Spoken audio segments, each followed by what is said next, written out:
A bunny. Happy Saturday. Yay. It's our tagline. Happy Saturday. We got a great show for you guys this week.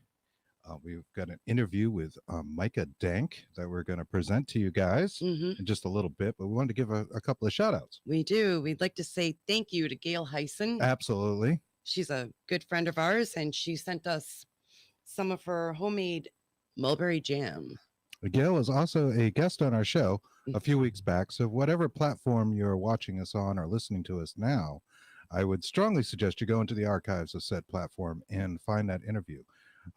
She's heavily featured in this book by Dean Radin called Supernormal. And Gail has been a test subject for many years in the field of parapsychology, from everything from remote viewing to telepathy, which is talked about extensively in this book.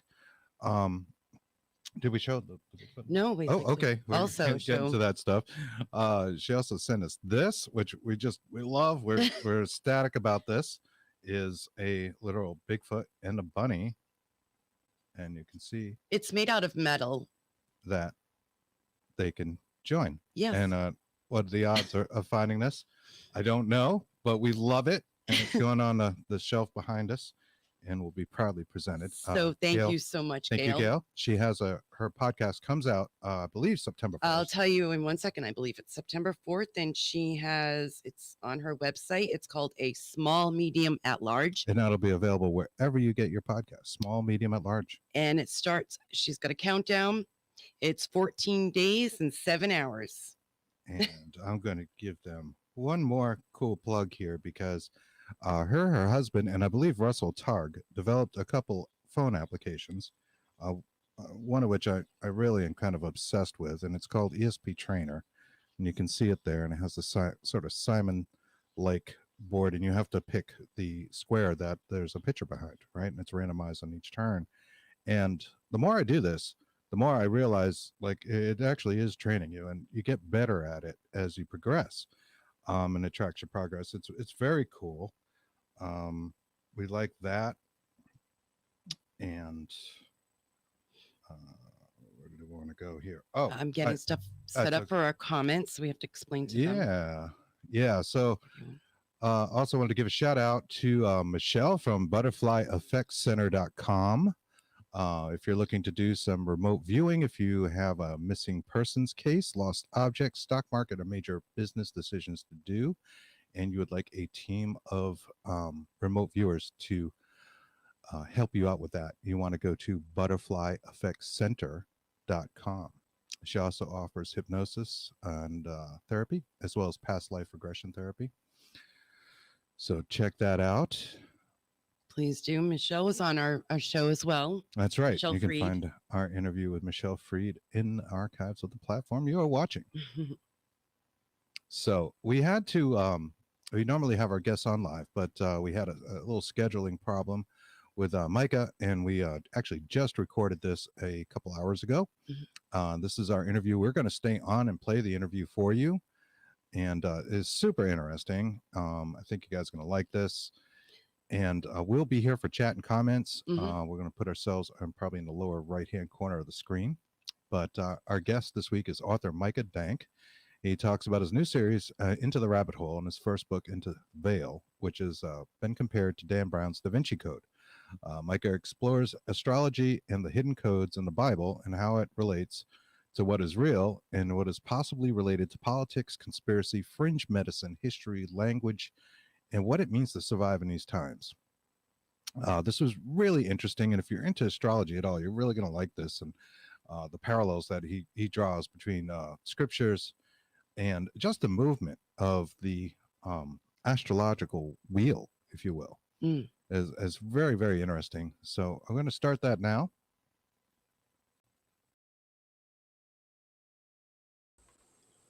And we're live. Welcome to the show. Bigfoot and the Bunny. Micah Dank. How are you?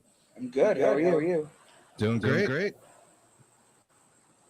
Sorry, we had to reschedule today, but I'm glad we got to record everything, and we're looking forward to your presentation on Astro-theology. Well, thank you. I look forward to giving it to you guys. Hopefully blowing your minds a little bit. Absolutely. Right on. definitely blew my mind when I started looking into this.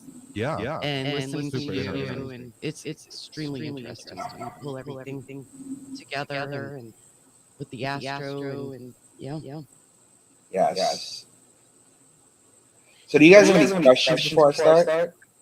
Maybe for our audience, would you like to define astrotheology and maybe astrology? Ology, I think is the other word, right? Astrology, not astrology, but astrotheology. So astrotheology is the mythology about the zodiac. Now, if you look at the first page of my presentation here, you see the zodiac wheel. Now, if this was an actual zodiac wheel, Aries would be on the left and Libra would be on the right. But this wheel suffices as it does right now. These are the 12 signs of the zodiac. The basis between astrotheology, what it basically says is that the Son of God, Jesus, is actually the sun in the sky, the Son of God, the light of the world, the only begotten Son. And as he travels through the constellations of the zodiac, that's basically what astrotheology is. And there's a lot of evidence to show for it based on that. And it becomes sun like S-U-N as opposed to S-O-N. Exactly, just to play on words. Now, are you guys familiar with the Lascaux Caves? I am not. Are you? I am not. So the Lascaux Caves are about 40,000 years ago. Recently, in the last 100 years, they had some people go into these caves, and they're in Lascaux, France. That's why it's called the Lascaux Caves. Okay. And they went into these caves, and they went to the back of the caves, okay, and they saw things like this. Okay, as you can see, these are the drawings from 40,000 years ago. There's the bull, there's the lion on the right, the many faces of the lion, and then there's the horse at the bottom. Now, in astrology, the bull is Taurus, the lion is Leo, and the horse is Sagittarius, as you may or may not know. Okay? Now, what they did was they carbon dated the wall, and they found out it was about 40,000 years plus or minus 5,000 years. Okay?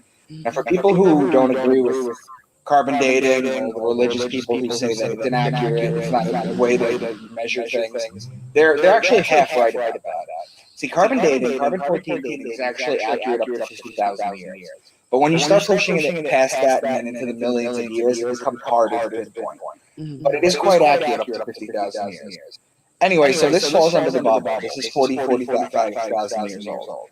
What they did was they brought in a scientist, and they brought in an astronomer, okay, and an astrologer. And what they did was they rewound the sky back from where the cave was located, okay, 40,000 years. And what they did was when they superimposed the stars that they saw in the sky 40,000 years ago to the wall, okay, the bull, the Taurus, was exactly where Taurus was. The lion, Leo, was exactly where Leo is. The horse, Sagittarius, was exactly where Sagittarius was. So we've known about the zodiac for about 40,000 years, okay? It hasn't changed much. Now, in the Egyptian times, the crab for Cancer becomes the scarab, the beetle. That's why St. Augustine called Jesus the good beetle. And in the Egyptian times, the Sphinx actually takes place of the lion, okay? We can go into that later, too.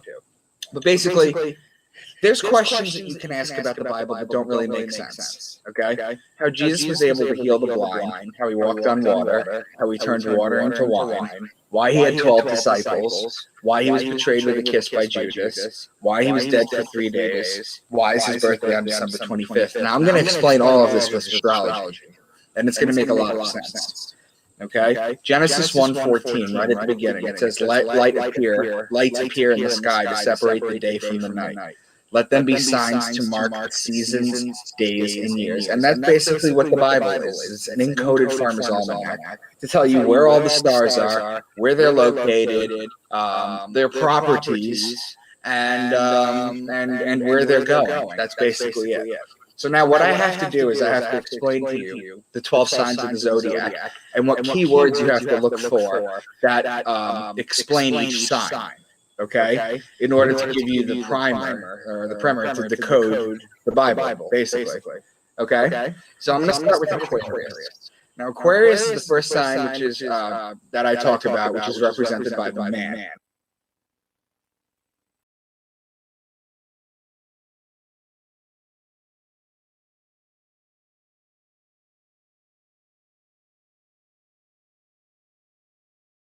Sorry, everyone. I do realize that we're getting some echo there, and we were playing a recording, so we're having a little trouble getting rid of it. Bear with us. We'll attempt it a little bit more here. I'll restart the recording.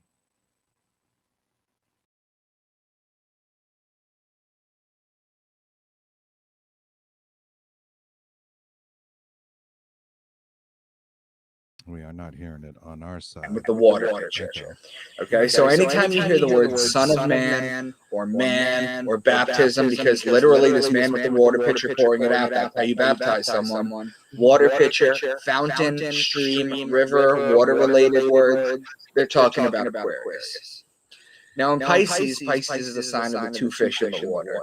You know, whenever you hear Levitation, the fish god, fish, water, they're talking about Pisces. Now, Aries is the ram, and in Aries you have March 21st, which is the spring equinox. It's a 12-hour day, 12-hour night. It's also the Passover, or the passing over of the sun over the equator. Now, in biblical terms, the Passover is literally God passing over Egypt the 10th.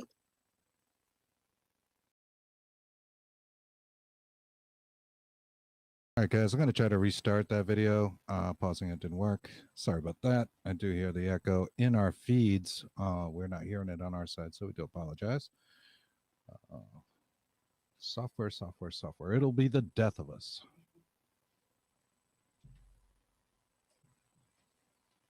Let me try knocking down the resolution a little bit. I don't want to share screen. Share video.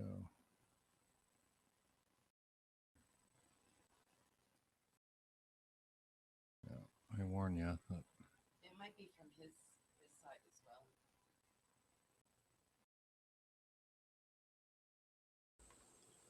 well. And we're live. Welcome to the show. The lion, and there's the...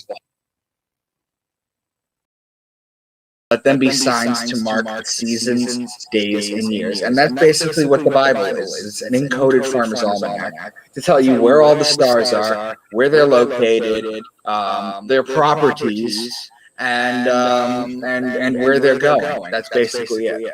So now what I have to do is I have to explain to you the 12 signs of the zodiac and what keywords you have to look for that explain each sign. Okay, in order to give you the primer or the primer to decode the Bible, basically. Okay, so I'm going to start with Aquarius. Now, Aquarius is the first sign, which is that I talk about, which is represented by the man with the water picture. Okay, so anytime you hear the word Son of Man or baptism, because literally this man with the water pitcher pouring it out, that's how you baptize someone. Water pitcher, fountain, stream, river, water-related word. They're talking about Aquarius. Now in Pisces, Pisces is a sign of the two fish in the water. You know, whenever you hear Levitation, the fish god, fish, water, they're talking about Pisces. Now Aries is the ram, and in Aries you have March 21st, which is the spring equinox. It's a 12-hour day, 12-hour night. It's also the Passover, or the passing over of the sun over the equator. Now, in biblical terms, the Passover is literally God passing over Egypt, the 10th plague, Moses, the Egyptians leaving Exodus, right? But in astrotheology, the sun literally passes over the equator on March 21st, the spring equinox, and back on its way to its height in the summer solstice. So it's the beginning of the year in Aries. The days get longer. There's no snow on the ground anymore. Vegetation starts to grow. Animals come out. It's a good time. In Christianity, the passing over or the Passover is changed, and it's called the resurrection of God's Son. Okay, so it's two separate things, but it's the same meaning. Okay, the Passover and the resurrection of God's Son. Now, the resurrection is in Easter, and that's always in Aries as well. So anytime you hear the word ram or lamb or shepherd or ram's horn or Jewish people, they're talking about Aries. Okay, it's important to note too that the Jews are the people of Aries, whereas the Egyptians were the people of Taurus. The Jews are the people of Aries, which is the ram. That's why the Jews blow the ram's horn during the high holidays to the sky. It's just constellation worship. That's all it is. Interesting. Now, Taurus is the bull, and when you look at the sky and you see Taurus during the season where you know it's supposed to be, you know that you need to put the plow on the bull so that you can plant the seed so you can harvest in Virgo and Libra. Okay, so now we have machines that do this, right? We have giant machines, tractors that plow. But back in the day when this was written, it was the bull. You'd put the plow on the bull when you see the bull in the sky, and you knew it was time to plow. So whenever you hear bull or ox or calf or cow, they're talking about Taurus. Then Gemini is the twins. It's the story of Castor and Pollux Troy, whose sister was Helena Troy. It's the story of Achilles. Whenever you hear the words twins or brothers, they're talking about Gemini. Then Cancer is the crab, and it's the sideways moving creature. Now, the crab shuffles from side to side. Okay? Whereas we walk front, back, diagonal maybe, we don't shuffle side to side unless you're doing like a basketball drill or something. Right? So Cancer is the crab. It moves sideways. And that's what the sun does in Cancer. Starting on December 25th, the sun rises a degree and acts a degree on its axis every day. So December 25th, it rises a degree. The 26th, it rises an additional degree. 27th, an additional degree. And it does this until it hits June 21st. Then on June 21st, it's at its height. That's the summer solstice. It's the longest day of the year. Then for 3 consecutive days after that, it moves sideways. It stays at the same degree. So it kind of shuffles to the side. Then on June 25th, it drops a degree. And it lowers a degree every single day until it hits December 21st. Okay? All right? So whenever you hear the word crab or beetle, they're talking about Cancer. Then Leo is the king. He's the lion. He's the king of the jungle. The ruling planet of Leo is actually the sun. So whenever you hear lion or lioness or cub, they're talking about Leo. The kingdom of heaven on earth, that's when the sun is in its rightful home, which is Leo. Okay? Virgo is the woman holding the wheat stalk, as you can see in this picture on the right. Okay? Remember before we said you plant in Taurus? Well, the virgins would go out and cultivate the wheat in Virgo. It was a woman's job to cultivate the wheat in order to make the bread for the year. So whenever you hear virgin, wheat, grain, seed, barley, things of that nature, they're talking about Virgo. Then Libra is the justice. It's the scales, it's the balance, it's the just one. And the reason it's the justice is because it judges God's sun as it passes over the fall equinox and begins its descent into winter, into cold, into death. Now remember, it's celebrated the spring equinox when it crosses over as the Passover and the resurrection, right? Well, here it's kind of more because it knows it's going to be sentenced to death. Okay, so the Jews always celebrate the new year around the fall equinox. Now Libra is also the justice, the scales, the just one. Okay, 8 days after Rosh Hashanah, which is the Jewish New Year, the Jews have a holiday called Yom Kippur, which is the day of judgment. That's why it's a day of judgment is in Libra.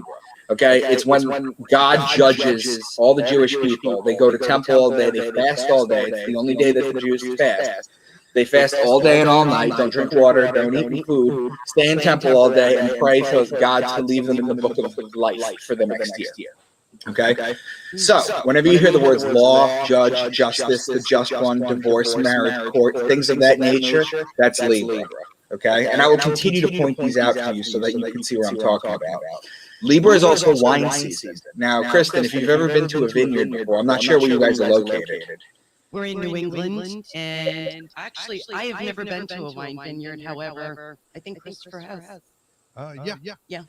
Most people, when the women get together for bachelorette parties or they just want to go out, and they go to the vineyard, they always go out in the spring. Well, when you go out in the spring, it's very bare. They take pictures of the vineyard, and it's not lush because wine season is in September, October. That's when the grapes are fully grown. Okay, so that's in Libra. So whenever you hear wine, vineyard, wine press, that's Libra. It's also olive oil, okay, season. Okay, you press the olives after they grow all year. So whenever you hear any of those words, law, justice, wine, or olive oil, they're talking about Libra. Then Scorpio is the scorpion, and he is known as the betrayer, because when a scorpion bites you, it leaves an imprint in your skin that looks like a pair of lips. It's why the mafia has the kiss of death. That's where they get that phrase from. And it's why Jesus was betrayed by Judas with a kiss. Judas could have thrown a stone at him. He could have hugged him. He could have went up and shook his hand. He gave him a kiss. That's very specific, and that has to do with Scorpio. So the sun is judged in Libra and is betrayed in Scorpio. And then finally in Sagittarius, this is where the bow and the arrow shoot the sun and inflict further punishment on the sun. Okay, this is where the sun dies. Now, remember how I told you that the sun walks sideways on June 21st? Yes. The crowd. Okay. Well, on December 21st, it doesn't rise above the horizon. So the ancients used to say that the sun was dead. That's known as the winter solstice. That's the longest night of the year. Okay? It can't rise any lower, so it's dead. And then it's in the dead of winter. Okay? And it walks sideways for 3 days too. That's why they said God's son was dead for 3 days. That's where that comes from. Okay? That's why Jesus was dead for 3 days. He's the son, and he's dead for 3 days. And then on December 25th, its sun comes back to life. That's why all the ancient gods, Tammuz, Horus, Mithra, you know, you can go into all these gods. Jesus, they're all born on December 25th. And that's why, because the sun comes back to life. So whenever you hear horse or bow and arrow, spear, horseman, okay, that's Sagittarius. Then Capricorn is the goat because he likes to climb the mountain. So if you picture the zodiac wheel with Capricorn at the bottom of the wheel, which is where it's supposed to be, it's the base of the wheel, the sun starts its climb 1 degree a day along the zodiac wheel of the metaphorical mountain, just like the goat climbs the mountain better than anyone. So those are the 12 signs. Is anything new to you guys? No, some of it's new. I mean, the symbolism, you're presenting it in a cycle of life and death that was followed by, you know, like any religion, Nordic religions. You know. Paganism. Sure. The pagans followed those cycles because the winter came and then, of course, things would die and they would die, if I'm not mistaken. It was a very tough time for them. Right. It's important to note, too, that we take for granted that you could just look at your Apple phone and it could tell you the time, the date, the month, the year. You know, you'll also get updates of whether a hurricane's going to come hit you. You know, you get weather updates. They didn't have that back then. They had a sundial. That's all they had. That's all they could do was look up in the sky. Look up in the sky and see that. And notice the patterns. Right. Yeah, I do like how you're bringing this closer to those cycles of life and death, because I haven't really thought of astrology that way. No, me neither. Not as with the correlation to the Bible and everything. Right. So, names for Jesus. Remember, he's the sun, right? When the sun is in Capricorn, the goat, he's called the scapegoat of Israel. All these I'm reading to you are names that he's given in church. Okay? When the sun is in Aquarius, the man sign, he's called the Son of Man. When the sun is in Pisces, the 2 fish, he's called the Fisherman of Men. And it's also why he feeds the masses with 2 fish on the mount. He's the Lamb of God, or the Ram in Aries. He's the Lion of Judah, also known as Leo. The lady holding the stalk of wheat, Virgo. He's born of a virgin, and he's called the bread of life. Libra, the scales of justice. He's known as the just one. He's betrayed in Scorpio. He dies in Sagittarius, and it's also why he's worshipped on the Sunday. Okay, that's why Christians worship on the Sunday. These are all names for him that are given in church, and nobody seems to question it. Right. Yeah. Well, I like that with the Sunday. Yeah. Sure. Monday is moon day. Whereas the Jewish people worship on the Saturday or the Saturn day, because their religion goes back to worship of Saturn, which is a whole different conversation for another thing. Yeah, Right. Absolutely. So basically, look at this picture of Jesus that I have on the left, okay? This is like a standard picture that you can pull off the internet, right? It's nothing special. Right? Now, the sun is always behind Jesus because he represents the sun, okay? They did the same thing with Horus in the hieroglyphs, okay? The 2 fingers up are an ancient Kemetic peace sign. Ancient Kemetic peace sign is an ancient Egyptian peace sign, okay? The John Lennon peace sign, that's the British victory war sign, okay? That's not a peace sign. This is the original peace sign. This is why you'll have Baphomet or Lucifer or statues of Jesus. They all have the 2 fingers up like this. That's why. They do. They're telling you that they're peaceful. Our audio, I'm sorry.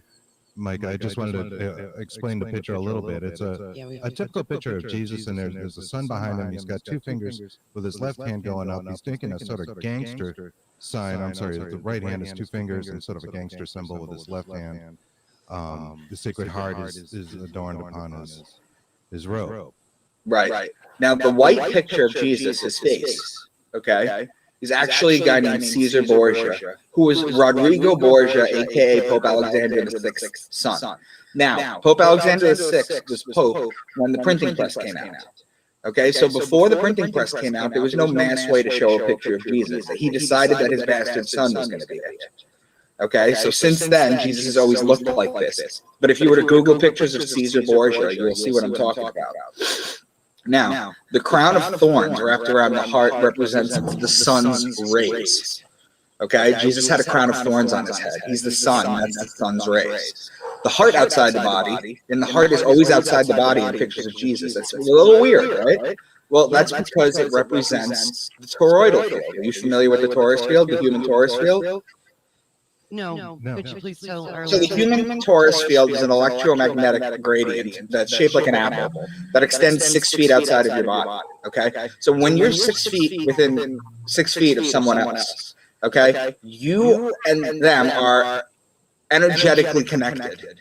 Okay, you ever just know when someone's sneaking up on you? Yes. Oh, yeah, of course. Okay, it has nothing to do with being magic or anything. Okay, it's because, or psychic, it's because they broke your toroidal field and you can sense it. Okay, now the elites are trying to put that away. They're trying to hide that information, but that's why his heart is there. Now, if I were to start decoding some phrases based on the 12 zodiac signs I gave you and their code words, right? Mm-hmm. Have you heard of Proverbs 16:18? Pride comes before the fall. Yes. Yes. One of you guys, can you explain to your listeners what that means to you? I don't know what it means to me. I've heard of it, though. We've heard of it. Certainly pride comes before the fall. A personal pride would be the first inclination.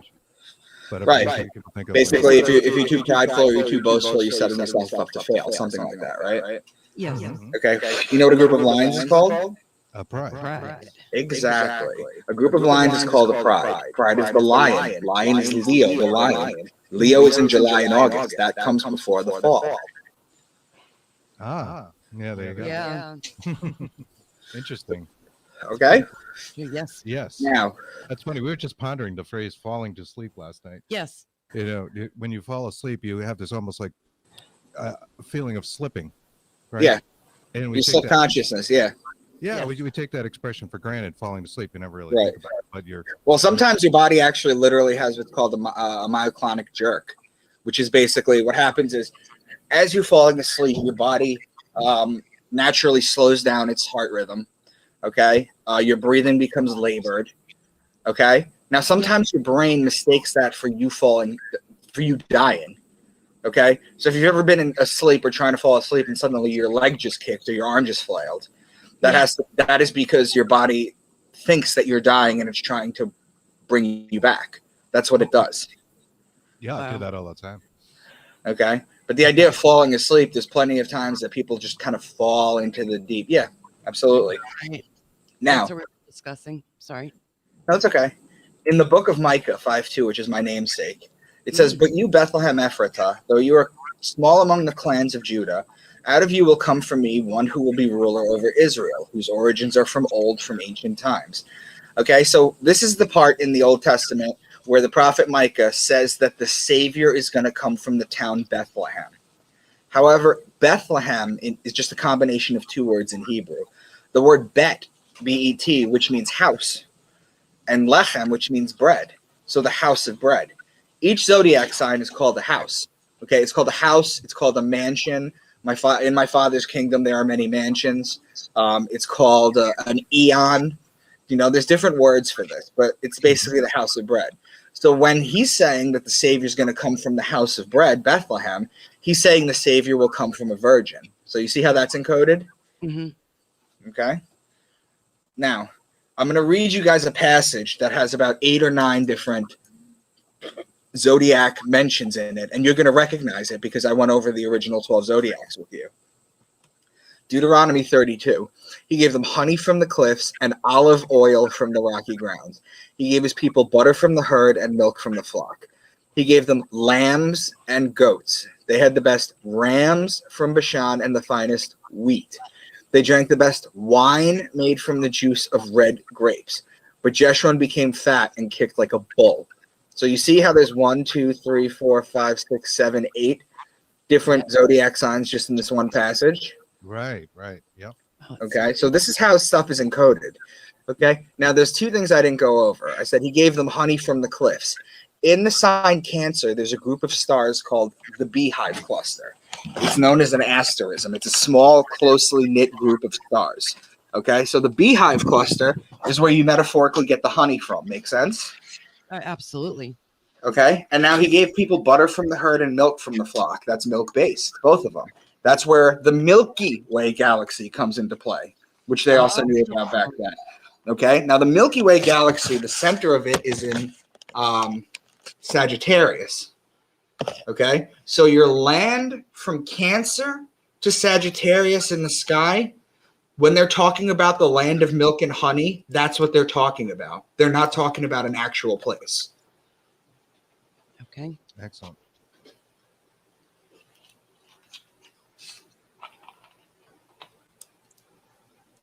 I noticed under Pisces, you mentioned Leviathan. I think you may have pronounced that slightly differently. That's commonly known as a demon.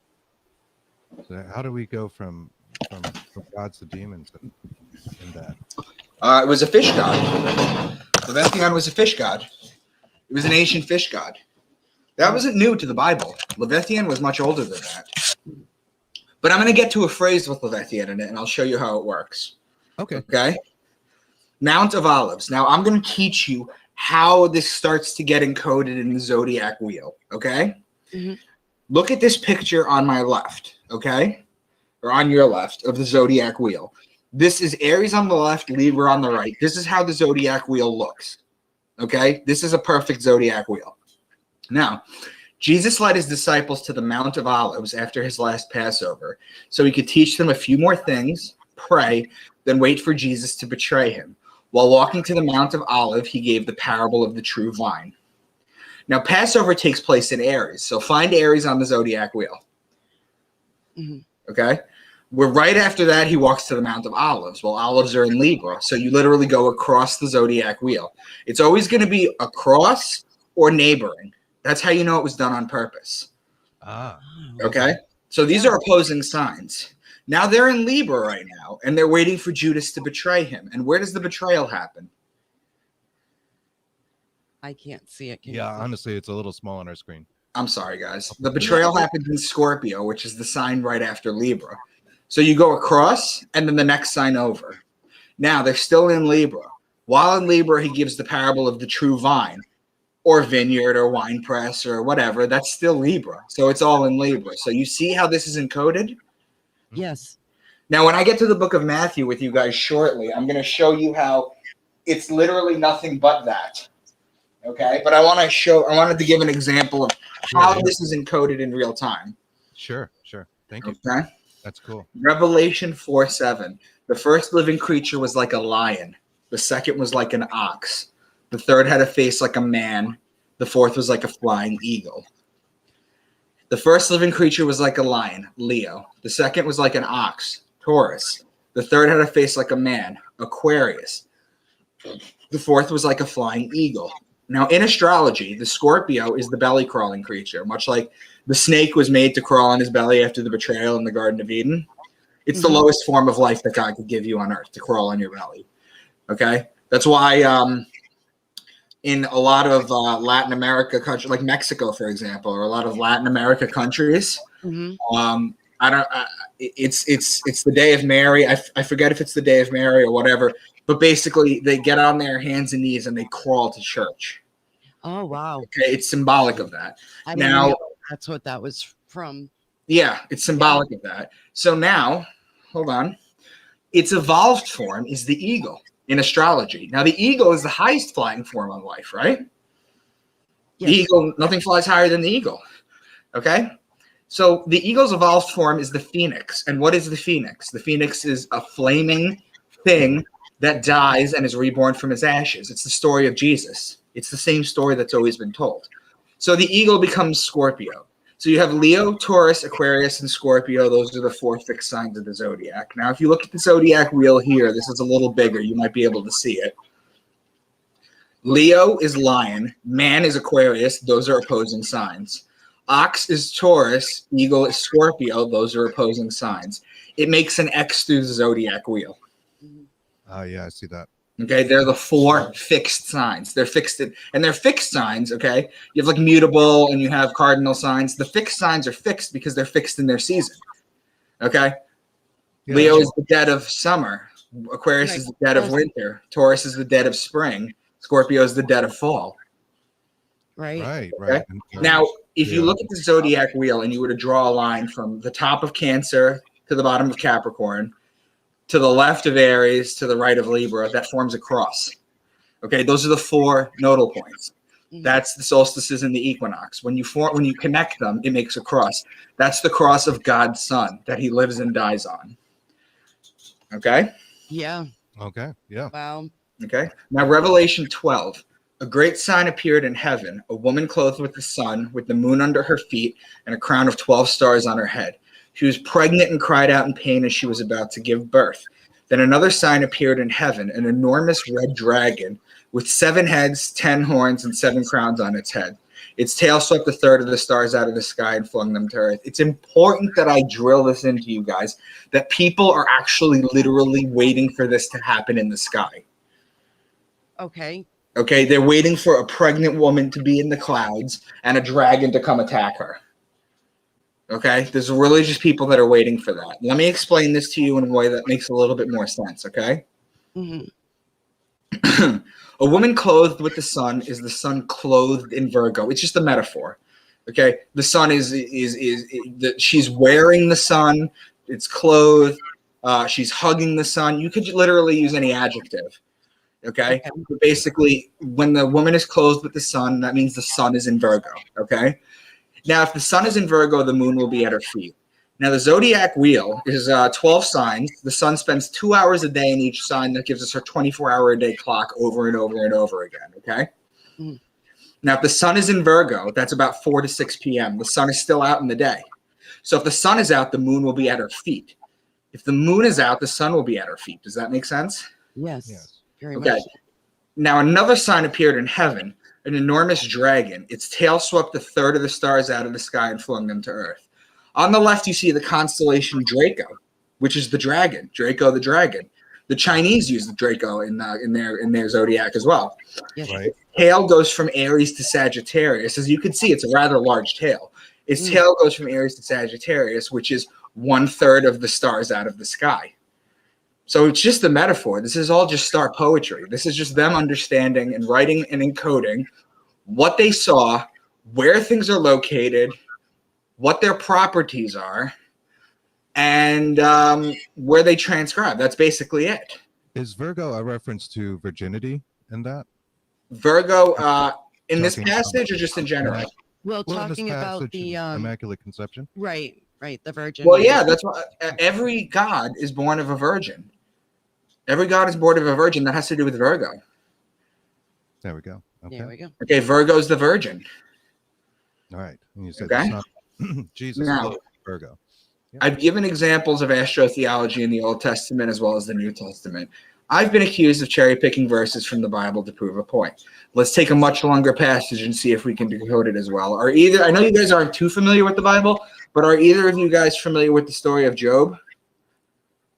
Well, do tell us because Yes, please. you know We have what little we know, our listeners may know less or more, and you know. right. Okay, so Job, it's important to know the book of Job is in the Old Testament, and it's one of the actually it's not one of the. It is the oldest book in the Testament, in the Old Testament. It is the oldest book in the Bible. It was put in its location during the Council of Jamnia, but it is the oldest book in the Bible. Okay, it's older than Genesis. Now, Job was a righteous man, okay, who had land, he had family, he had wealth. And Satan went up to God one day and said, if you remove his treasures, he will stop praying to you. And God said, I'll take that bet. You can do whatever you want to him, but you cannot take his life. So little by little, his animals start disappearing and getting sick. His family starts dying. His land goes to waste. And then at one point, he's just basically crying out to God, I don't understand why this is happening to me. He never curses him out, which is why he's rewarded at the end. But what I'm going to read to you this is in the Bible. This is supposed to be literally God's words, okay? Okay. This is God's response to Job when Job cries out to him and says, why is this happening to me? The first thing, Job 38:32, the first thing God says is he says, can you lead forth the Mazzaroth? Now, the Mazzaroth in Hebrew literally means the zodiac. Okay, so that's just plain out in the open. Mazzaroth over time becomes the word Mazalot, which survives in Judaism today, and you can only imagine how old this word is, so imagine how old Mazzaroth is. Mazel Tov. Mazel Tov comes from Mazzaroth. Mazel Tov means good fortune from the stars. Oh, wow. Okay. So the Lord's challenge to Job, he says, can you bind the chains of the Pleiades? Can you loosen Orion's belt? Those are two metaphors that you could pick up on, right? That you can see that they're star related. Orion's belt, and it's in the Pleiades. Yeah. Now, then he says, can you bring forth the constellation in their seasons or lead out the bear with its cubs? The constellations are the zodiac above. The bear and its cubs are Ursa Major, the Great Bear, and Ursa Minor, part of the Big Dipper. Then he says, who can tip over the water jars of the heavens? That's Aquarius. Do you hunt the prey for the lioness and satisfy the hunger of the lions? That's Leo. Who provides food for the raven? That's the constellation Corvus, which means raven and borders on Virgo. Do you watch where the doe bears her fawn? That's Mariga, which means deer and is located in Orion. Who let the wild donkey go free? That's Acellus Borealis, meaning donkey, and is located in Cancer. Will the wild ox consent to serve you? That's Taurus. The wings of the ostrich flap joyfully. Lambda Aquile or Al-Thalimain, which means two ostriches in Arabic. Do you give the horse its strength? It laughs at fear, afraid of nothing. It does not shy away from the sword. The quiver rattles against its side, along with the flashing spear and lance. That's Sagittarius with the bow and arrow. Does the eagle soar at your command and build its nest on high? That's Aquila, which is the Latin name for eagle, and is a constellation a few degrees above the celestial equator. Finally, he says, can you pull in Leviathan with a fish hook? Okay, and that's Pisces, the two fish. So there, you see how his entire response to him is an encoded, where were you when I created the stars and put these stars here, this and that? If you were to read this on face value, you would just think he was talking about his animals that he lost. Right. Yeah. But it's so much more than that. Absolutely. That is extremely interesting.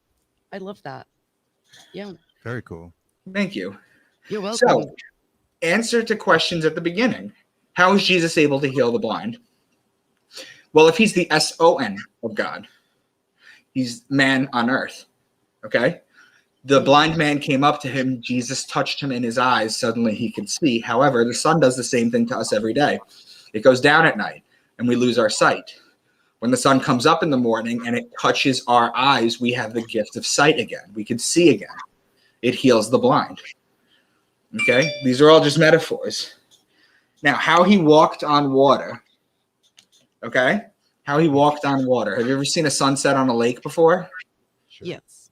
Okay? That's how he walks on water. How he turned water into wine. Do you two happen to know why God has always been considered a man and earth is considered a woman?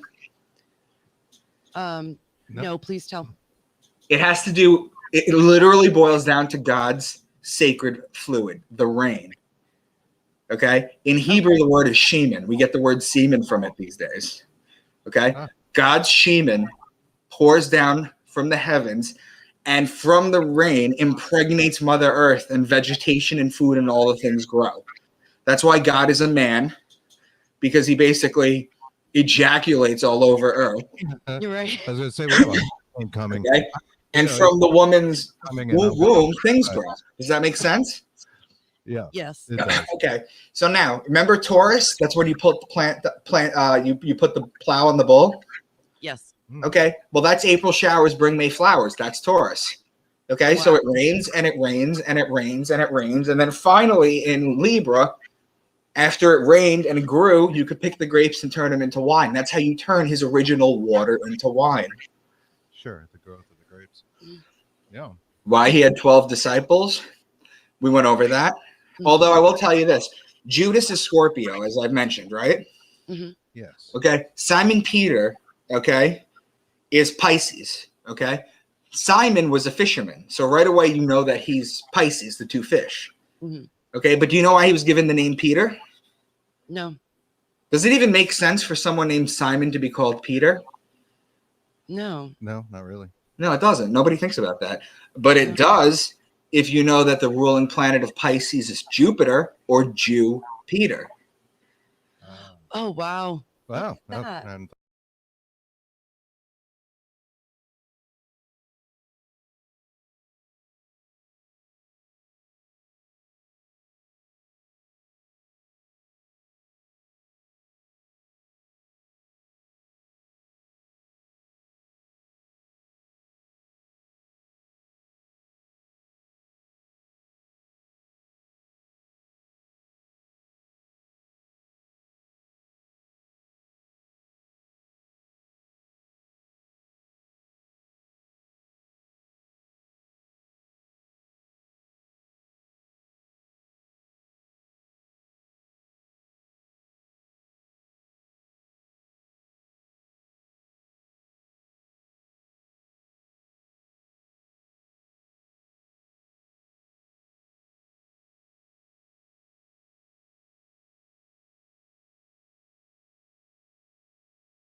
yeah, sorry about that, folks. It appears our video is froze. We're going to try restarting it. Always a day of technical gremlins for sure.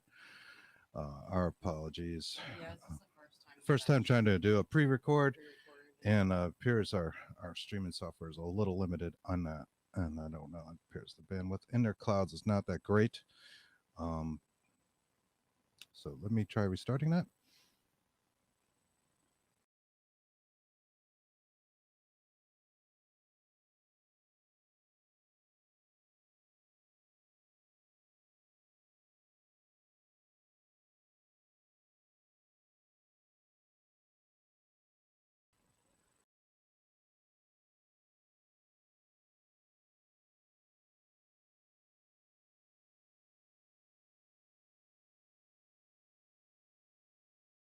Who's the goddess of love. That's your war in love. If you connect it like I did in this picture, it splits the land or the zodiac in half. Wow. Wow. Yeah, look at that. Yeah, it does. So for our listeners, we're again looking at the wheel, the horoscope, our astrology wheel. And Yes. use the word horoscope there with Capricorn at the bottom. Mhm. So you can play along at home. So Matthew 14, 17, and 32. But we only have 5 loaves of bread and 2 fish. The bread and the fish, Virgo and Pisces, are opposing signs. Remember that? They're always going to be opposing signs or neighboring signs. Okay? The 2 fish are Pisces. He feeds the masses with 2 fish. They're talking about the sun in Pisces. It's a metaphor. Wow. Okay? Yeah. It's like Now- the whole book is the whole Bible when you think of it, like you know, yeah, into sure. astrology. But yeah. It is. So this is the cross of God's sun. We were just in Virgo, and now next is Libra, which is law and wine, remember? Law, wine, and olives. So what stories do we get now? The story of the temple tax, the unforgiving debtor, divorce and marriage, and the parable of the vineyard worker. Well, that covers the law and wine, doesn't it? Yes. Okay, so as you can see at this point, how things were plainly encoded and put in sight. We were in Libra. The next sign is Scorpio. That's the betrayer, right? This is where Judas betrays Jesus with the kiss. The next sign after that is Sagittarius. Okay, that's the death. This is where Jesus is crucified on the cross. Okay, and that is the book of Matthew. So the kiss of death, and then it comes down to you were saying like the Italians and whoever, the kiss of death.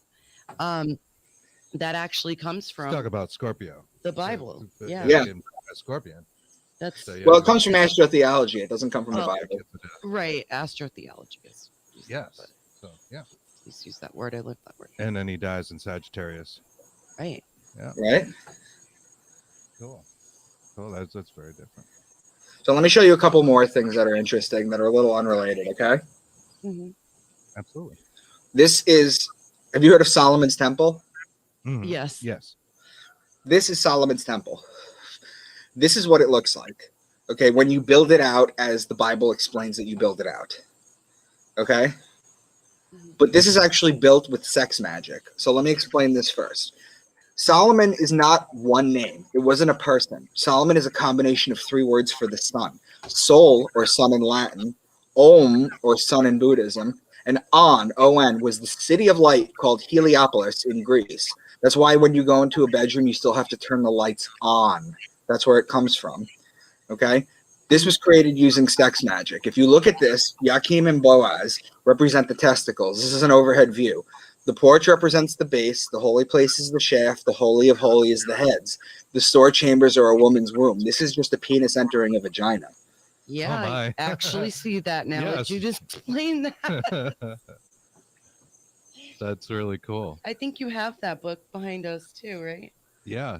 Well, I have a book on sex magic. Yeah. Can you send me that slide after the? I'll send you the whole thing. Yeah, I would love to see that. Okay. Of course you would. Present But that yeah. with a. So now, have I made a case for astrology in the Bible? Absolutely. Okay, so now I'm going to tell you why people don't believe in it. Roman Catholic Catechism 2116. All forms of divination are to be rejected. Recourse to Satan or demons, conjuring up the dead, or other practices falsely supposed to unveil the future. Consulting horoscopes, astrology, palm reading, interpretation of omens and lots, the phenomena of clairvoyance, and recourse to mediums all conceal a desire for power over time, history, and in the last analysis, other human beings, as well as a wish to conciliate hidden powers. They contradict the honor, respect, and loving fear that we owe to God alone. So the church knows this. You know, there's no way they don't know this, but they end up telling you that astrology is evil. It's witchcraft. They're going to hell. Right. Yeah, I see it. Yeah. They want to keep it buried, it would seem. Now, are you guys familiar with like basketball teams? That is Sure. not one of my sports. It's not my best sport, but yeah. All right. So remember what I told you the Phoenix was, right? The Phoenix was basically the story of Jesus. Mhm. Sure. Okay. And Jesus is the sun. That's why they're called the Phoenix Suns. Oh, come on. Okay. Now, the women's Phoenix team is called the Phoenix Mercury. Okay. Mercury is the ruling planet of Virgo, the only woman sign. That's why they're called the Mercury. Wow. Okay. So how else are they encoded? Do you remember this movie, Face Off? Oh, I love Oh, yeah. that movie. Absolutely. Okay. 1990s movie Face Off starring Nicolas Cage and John Travolta. Mhm. Well, what are the characters' names? Nicolas Cage's character is Castor Troy. His brother is Pollux Troy in the movie. Those are the brothers in Gemini. Yeah. That's the name for them. What about Travolta? His name is Sean Archer. Archer is Sagittarius, the man with the bow and arrow. Those are opposing signs. Oh, interesting. Wow. So they encode this in entertainment too, thinking that you'll never get it. Now, here's Right. another one too. Do you remember a song from the Cranberries called Zombie? Of Oh, course. we love yeah, that I love song. that song. Used to sing it. Right here, 1990s song for the Cranberry Zombie. Here's Dolores O'Riordan, and she's painted gold like the sun, and her head dressing represents the rays of the sun. Mhm. Okay? But is that it? Oh my God, look at that. She's the sun on the cross. And look at that, all the little Sagittarius with the bow and the arrow waiting to kill her. Oh, look at that. Wow. That's cool. Okay, so Yeah. they encode this stuff in there, and they expect you not to know any different. Who's they? When you say they, what do you mean by that? There's ruling class that use astrology against people. Okay, JP Morgan famously said millionaires don't need astrology, but billionaires do. Mm. Okay, he famously said that. Here we Okay, go. I like where we're Yeah. going here. So let's All talk right. about That's one of my questions because you had mentioned that What- earlier. what is the intention. What is and what do they Well, let me put it to you this way: the Egyptians were the people of Taurus, right? mhm. The Egyptians were the people of Taurus. They used to worship. They used to worship the bull. Okay, and if you think about it, and you look at some of the hieroglyphs, you'll see the bull with the horns, and you'll see the sun between it. They're telling you they're worshiping the sun in Taurus. Mhm. Then they start to fade, and in the next age, the Jews come around in Aries. That's why they blow the ram's horn. That's why they put the lamb's blood on their door to protect them from God. That's why they have the lamb shank bone on the Passover plate. Okay? Okay. All right? Now, Moses goes to the top of the mountain to get the 10 Commandments. He comes down, and what does he see them doing? They were frolicking. They were Yeah, idolatry. Yeah. They're But what was worshiping the idol? a calf, I believe, right? A golden calf. What's more likely? Okay? What's more likely? These Jews couldn't even let bread rise. They had to leave Egypt so quickly. That's why we have matzah. Okay? They left and they went to the desert and wandered for 40 years. Then suddenly Moses goes to the top, and miraculously they all have tons and tons of gold to build this giant statue. Then they find welding equipment in the desert somehow, and they built this giant statue. Or he comes down and he sees them worshiping a golden calf. Gold is the sun, because the sun is golden, and the calf is Taurus. They were worshiping the previous time period, which is wrong. You're supposed to worship your current time period. They're the Jews. They're the people of Aries. They're bringing in the Old Testament. They're bringing in the new law. That's what the law was. do that. Now Moses comes down and he sees them worshiping, and he throws the tablet down and smashes it. That's where the phrase breaking the law comes from, because he was the first lawbreaker. Oh, wow. Ooh, I like that. So then basically the Jewish people start to fade in Aries, and then Christians, you have Pisces, the two fish. Jesus feeds the masses with the two fish. The Jesus fish on the card, that's the center of the Vesica Pisces. The Vesica Pisces formula is 247 over 153. Do you know what 153 is? Mm-mm. No. It's the number of fish that the disciples pulled out after Jesus told them to cast their net to the other side. Okay, the ancients knew all this. They encoded it all so that it could be discovered, because this was the sacred information. This is what kept you alive. Okay, and what happens when people have sacred information is the elite try and corrupt it. Okay, so they had to hide it in this way. So that's why everything is hidden this way. Where do you see examples in the modern day of the elite trying to suppress this kind of information? Well, basically with the Roman Catholics, and just when they tell you astrology is evil, You know, just basically just based on that, that's pretty big in itself. Yeah, that phrase alone is yeah, it is. It is. And I'm interested in this elite class and yeah. Right. What is, do you and know the what their cover-up religion is of called? ancient, you know, structures and statuary and that kind of thing, which gets destroyed in places like Syria and Iran and Iraq. Right. Do you see a tie-in to that? I'd have to look a little deeper into that, to be honest. I haven't really gone into those. I will tell you this though: are you familiar with the Enuma Elish? Mm-mm. No. Never heard of the Babylonian creation story? Oh yes, we have. Yeah. Okay, that is not a biblical text. Okay, however, I've also decoded that with Astro-theology. This is how they used to encode things back then. I've done this with Enoch. I've done this with the Book of Revelation. Every book is done this way. Every book is encoded this way. Do you see the same symbolism in astrology and? Yep. Based on the 10-minute explanation I gave you above, you could decode the whole Bible. Interesting. Mm. I still with the. I have a question. Sure. What was the reason why you gave us about Jesus wearing his heart on the outside? It's the human toroidal field. It's the torus field. Taurus like the bull. It's the human torus field, toroidal field. Okay? It looks like an apple. Okay? It's an electromagnetic gradient. Okay? Walter Russell talks about how everything is just electric or magnetic. Okay? The male, electric, and the female. Okay? The male is electric. The female is magnetic. Okay? You talk about things like the moon. The moon is magnetic. Okay? The moon has 13 months of 28-day cycle, just like the woman does. We're 70% water. Okay, the moon controls the tide of the water. The moon controls people. Okay, it does. That's why when they say it's a full moon, people go nuts. Absolutely. Sure. Yeah. You know, that's 100%. Also, men are electric. Okay, that's why when a man has an orgasm, he feels like a shock of electricity through his body, from his head to his toes. When a woman has an orgasm, it's more like a flow of water. It's something that she can ride and have multiple ones, whereas men can't do that. Everything is electromagnetic. That's an interesting comparison. Absolutely. Yeah. Where did you find information for Solomon's Temple being a symbolism of sex magic? And how did you come upon that? I forget where I came across that, but I did notice at one point it looked like a penis, and it makes sense. The Holy of Holies is the head. Then it has the ark, which is right at the tip. That's where the DNA is stored. Mm-hmm. That's where all the information is coded. Samuel L. Jackson when you say holiest of holies.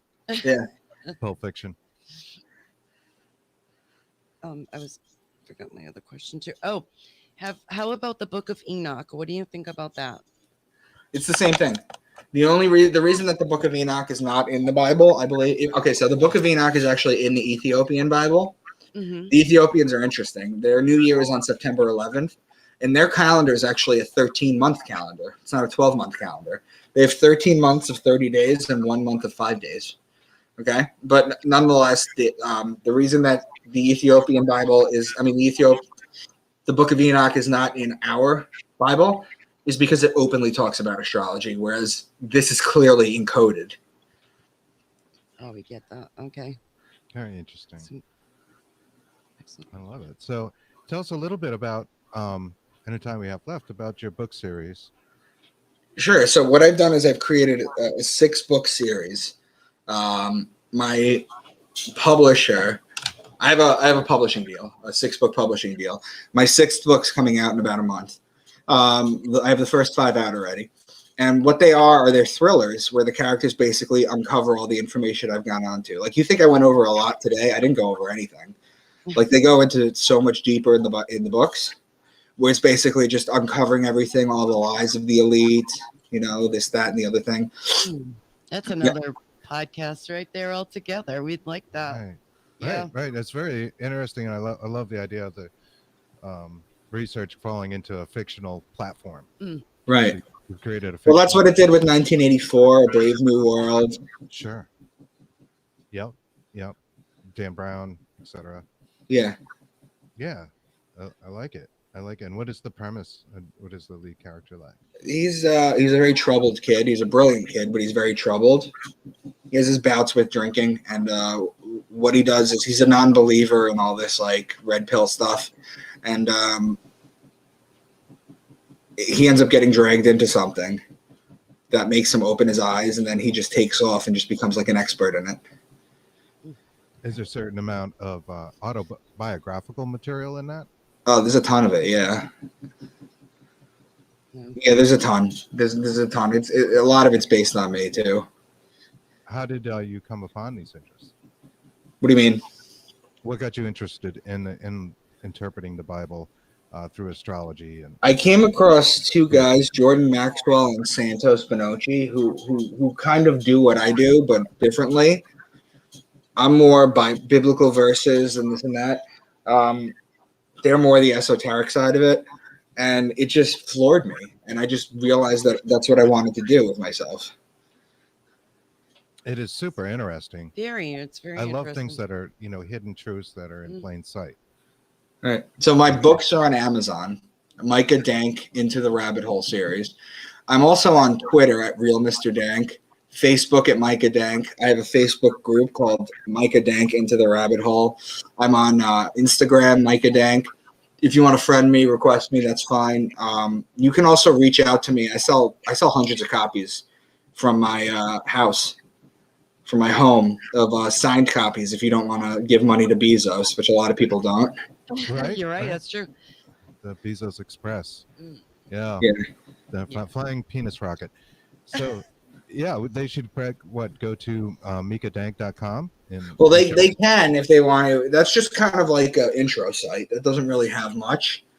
But if they reach out to me, I'll send them like my best works, my best videos that I've done. Excellent. Wonderful. Excellent, Mike.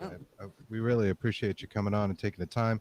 Yes, Sorry we had to do a little shift in our recording, but we appreciate that you could come through and show us your presentation.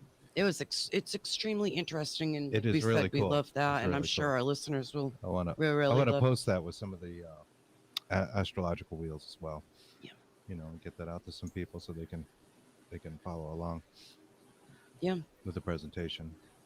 So we really appreciate it. Thank you so much for coming on. Thank you very much. Thank you for having me. And we're back. I want to thank everybody that stuck with us through this interview. We had so many technical gremlins. At one point, we were letting the interview run, stepped away briefly, and the cat apparently froze everything. So if you made it through that and stuck with us, we really appreciate it. Thank you so much. Yes, thank you. We want to let you know next week we have Sam Baltrusis on. We'll be live. And he'll be talking about his new series, The Curse of Lizzie Borden, coming out in Discovery Plus September 10th, as well as Massachusetts Mass Paracon, which we'll be there. We will be there. We'll be hawking some items. So, if you're in the Massachusetts, Rhode Island, New England area, you can stop by the Mass Paracon in Quincy, Massachusetts, and check us out. That's September 18th. And we have lots of great guests coming up. And thank you again. We'll see you next week. Especially thank you to Anne-Marie Young. We love you, girl. Yeah, thank you so much. We figured you'd like this interview. So. Yep, very cool stuff. And yeah, hopefully I'll be able to do something with the audio. But either way, want to thank you guys, and we'll see you next week.